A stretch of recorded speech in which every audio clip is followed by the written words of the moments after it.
Welcome back. This is Stripes Talking Point. I just finished up the first part of this. This will be part two of the story. Last night, this morning, there was a horrible tragedy, a terrorist attack on two mosques in Christchurch, New Zealand.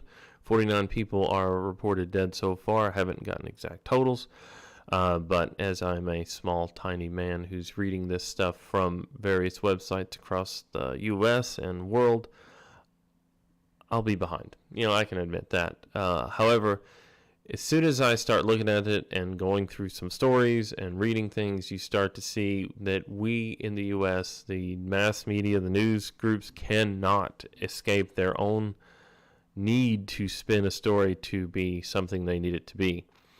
And this is a story from CNN. Iman, after devastating New Zealand attack, we will not be deterred. My wife and I decided to take our kids to synagogue in Dallas the night after the massacre at Tree of Life, Pittsburgh, to grieve and show solidarity with the Jewish community. My 5-year-old played with kids his age while we mourned inside, resisting hate unknowingly with his innocence.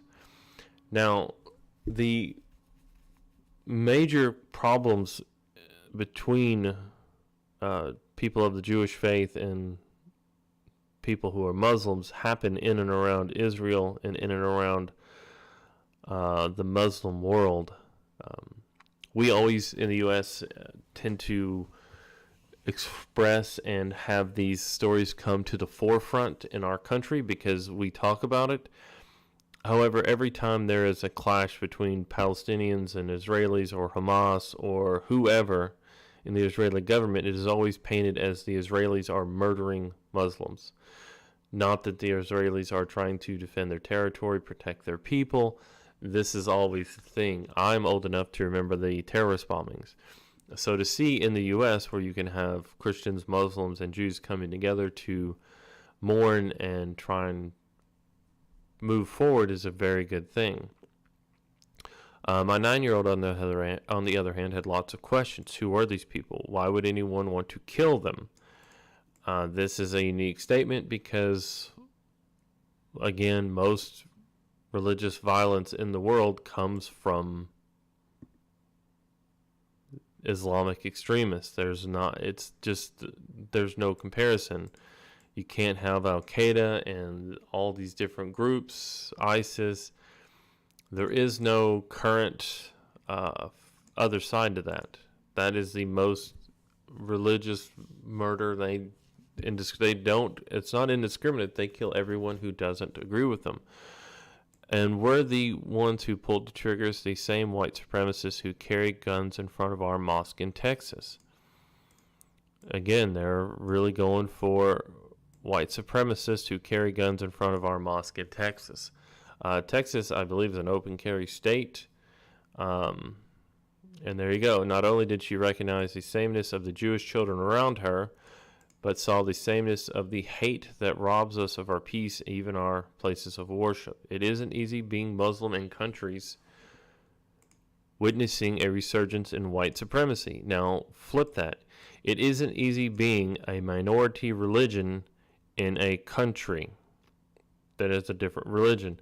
In certain countries that are Muslim countries, you have inability to vote, hold office, have certain business practices. You are a second-class citizen through most of the Muslim world. It is written into law. We are usually colored and always viewed by some as suspicious.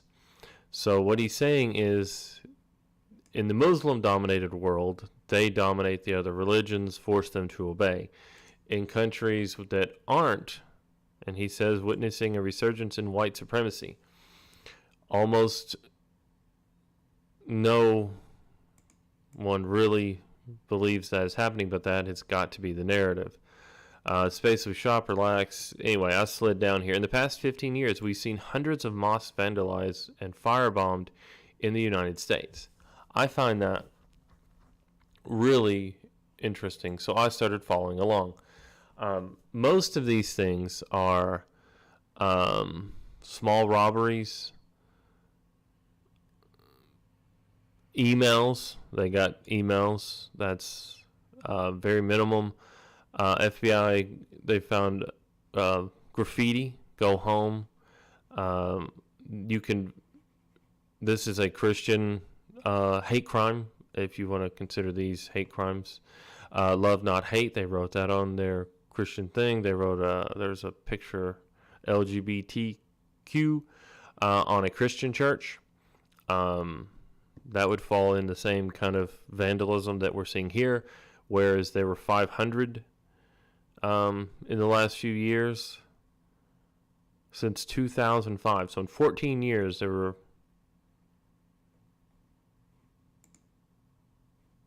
hundreds.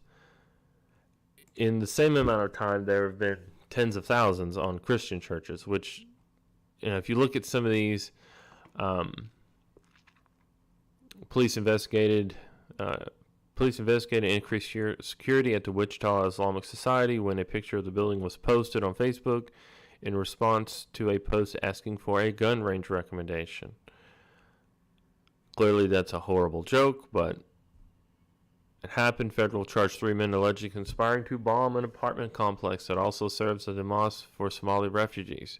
According to the U.S. Attorney's Office, these men are part of a militia group called the Crusaders and had conducted surveillance on potential targets, stockpiled weapons, and put together a manifesto to release after bombing, which they'd planned for the 9th.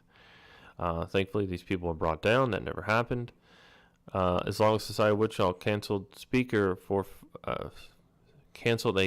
fundraising event after hearing protest plans to come armed. Congress Mike Pompeo also called the mosque to cancel the event in part because it was planned for Holy Friday. Now,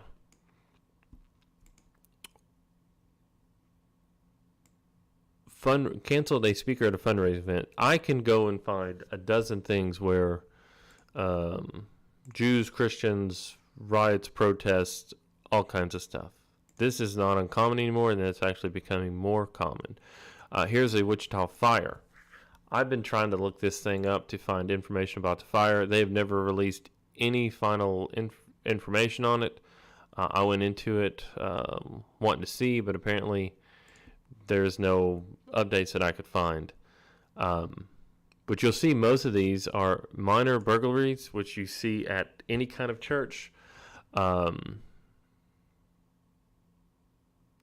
Destroying Bibles and graffiti, or Korans. This is extremely common. Not something specific to mosques. This is Christian churches. This is Jewish churches. This is black people, white people, Catholics, Baptists, evangelicals. It doesn't matter. In a religious society which is very much becoming anti-religion, you will start to see lots of this.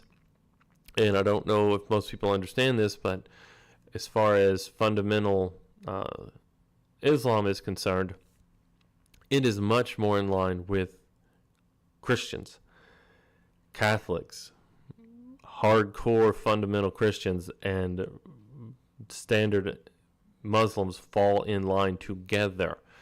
They are not LGBTQ PIA, whatever it is now. They don't follow any of that. They don't believe in a lot of things. They believe in strict religious law. They believe in very strict punishments. It's only in the last 20 to 30 years that Christians have kind of given up on that. But it has not broken anywhere in the Muslim world. There are a few people trying to combat it, but it's not going so well. Can fascism and white supremacy be defeated by candle vigils and solidarity gatherings, or is there something more we can do? Yes, you can stop trying to silence people and allow those voices to come out, be heard, let them be public so that they can be dismantled and basically disinfected. This can be ended if we stop forcing people down into hidey holes off mainstream places. Let us hear them. Let us see them. Let us know what's going on. And also, you can't have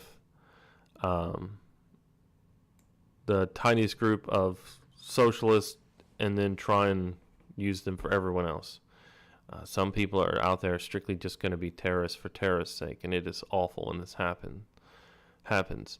But a resilient community doesn't merely continue after terror, it mobilizes against it. This past November, I had the blessing of visiting a mosque in Minnesota that was firebombed in 2017.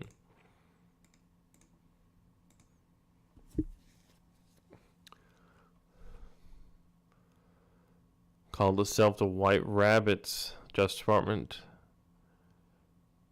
So there you go.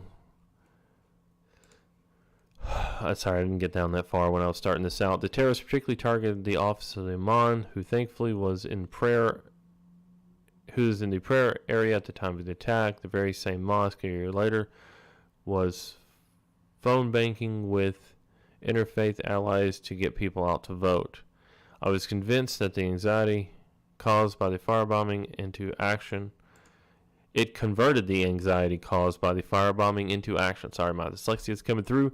We too must do the same. It starts with us recognizing our own common humanity. It comes to us recognizing the commonplace of hate. It ends up with us taking action in love to defeat it. So, if anywhere in the world a religious group is bearing down, stripping the rights, enforcing hate, and pushing out another group, we should stop it. I agree with that. And it is not only just fascists that are doing this. There's this huge anti-Christian group all around the U.S. Christians are black, they are white, they are men, they are female, they are Asians. It is a massive religious group. Look at the guy there, he's probably Irish. That guy there, probably not Irish. This bigotry, this is also the fruit of multiculturalism in schools where Islam is elevated and Christianity is denigrated. There are two major religions in the West, Jewish faith and Christian faiths. Christian faith is broken into a few dozen groups. Islam is the biggest faith in the Middle East and in Africa, I believe. And it is where those two meet, they will collide. However, if you elevate one religion while attacking another, you will cause outbreaks. It is going to happen. In the Middle East, Islam is prevalent and Christianity is held down. In the West, you see Christianity being pushed down so that you can elevate Islam, even though the majority of people in the West are Christian. I don't know. This whole narrative spin coming out where immediately we take it off that and push it around the rest of the world. We want the story to be a certain way, and that's what CNN is going for. You can find multiple bombings all throughout the Middle East of Christian churches, Jewish churches, synagogues. You can find beheadings, murders, firebombings all throughout the world, and it's a constant thing. The stories just don't get as much traction. Now, I'm not saying that these 49 people aren't deserving of a story. They are. This needs to be the story, not this spin, not this stupid thing that all the news organizations want to do where they change it, they form a narrative, and they just go for it. Stop it. Hundreds of mosques, tens of thousands of churches have been vandalized. It's got to stop. You can't focus on a protected group of people and protect them in one group, but when they're in power in another area, you completely ignore them. Can't do it. Thank you all for listening. Hope you have a great day. Comment, like, share. Just wanted to get this out.